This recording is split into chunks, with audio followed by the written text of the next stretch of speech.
Hello, I'm Alet Holwerda from the Netherlands, and I'd like to share with you 3 principles which are essential for high performance. They all come down to a very simple piece of wisdom. Every situation is unique, so mastery means to constantly innovate your own behavior. I've learned this principle from a painful experience. I was teaching in a school for high potential children, and I had spent quite a few lessons on the same rather difficult topic of Latin grammar in 2 parallel classes. I'd explained it several times from several perspectives. I'd given them lots of exercises to do, but they just didn't get it.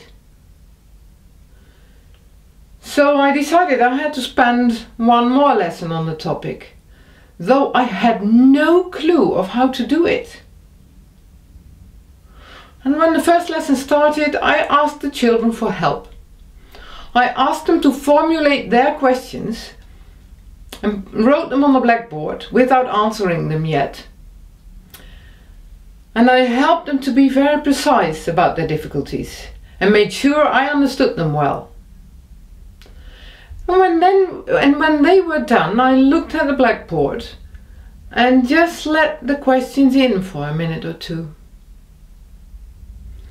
And then, all of a sudden, an idea popped up, and I started explaining the same topic in a totally new way. And after 20 minutes, the first lights turned on in the eyes of the children. They got it.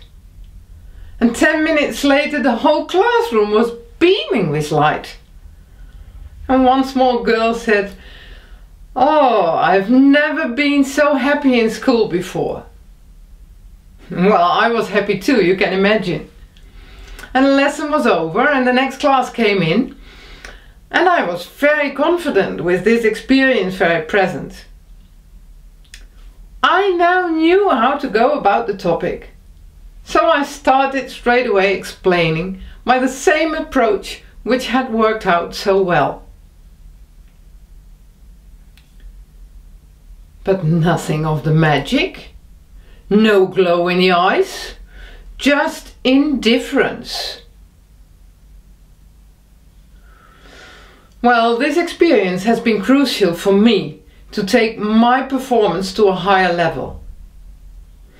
I began to learn 3 lessons which have guided me through my professional life. The first lesson: every situation is unique. So don't think you know it, you've seen it before, because if you do so, your sensory system shuts down. Whereas, as long as you are aware that you don't know it, you will stay very open, very alert, letting in whatever you can from the situation to get to know it. That was what I did in the first lesson and omitted in the second one, because I just assumed the second class was struggling with the same problem. So I didn't ask, I didn't tune in, and failed bitterly. So always stay inquiring, open. Put your feelers out for details. Let the situation in. The second lesson: as this is so, how can you possibly know beforehand what approach is needed? So don't pick up a tool when you walk into a new situation just to be ready. The tool will be in your way. Now, when you want to be a master, you have to go in there empty-handed. And then perceive the situation. And only then you can conceive of something. You can devise a plan in that moment. And then the third lesson, maybe the hardest one. It is very scary to go into a new situation empty-handed. We don't like it, so we try to avoid it as much as we can. But in order to be innovative, you have to be able to stand in that place of not knowing. So you better learn to endure that ugly feeling of uncertainty. Yeah, even embrace it, because you need it. Just bear the nagging doubts and stay open to the situation and open up for inspiration. Sometimes life is as merciful as to snatch away from us all the tools we had. Years later I was teaching Greek and was the very first lesson of this class had in Greek. And halfway they told me, we don't like Greek at all. Well, normally I'm quite indifferent to this sort of remarks, but this one really hit me and left a barb. I didn't understand why, but I decided to listen to the signals, to keep feeling what I felt. And I felt I was bored with the texts and bored with the exercises. I just did not like teaching anymore. And I knew I had to find out a new way of teaching, or to quit my job altogether. It was a hard time, but I endured it for 9 months. And then one day I heard a story about a teacher who taught boys how to fix cars.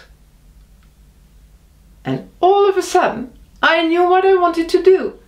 I wanted to teach Greek, but not school books. So I decided to confront the children from the very beginning with authentic Greek texts, with life itself. And I forced them and helped them to find their own way through the material, as I had to find my way from moment to moment. And in this way I could teach them a very essential lesson. How hard and how rewarding it is to be able to stand in the place of not knowing. It worked out greatly. Most of the children I taught in this way choose Greek for their final exams, whereas in other classes only a quarter of them did so. They simply loved this way of learning. And the news spread, and about a quarter of the schools in Holland for hypertensive children adopted this way of teaching. And they asked me to give a series of workshops. And what I noticed there and realized was there is a very big danger. They want to change what I teach them into a tool, into a fixed method. So in that way they would miss the very point of my approach. So the only thing I could do was stress. Every situation is unique. So embrace the uncertainty of it. Perceive openly. And then devise creatively.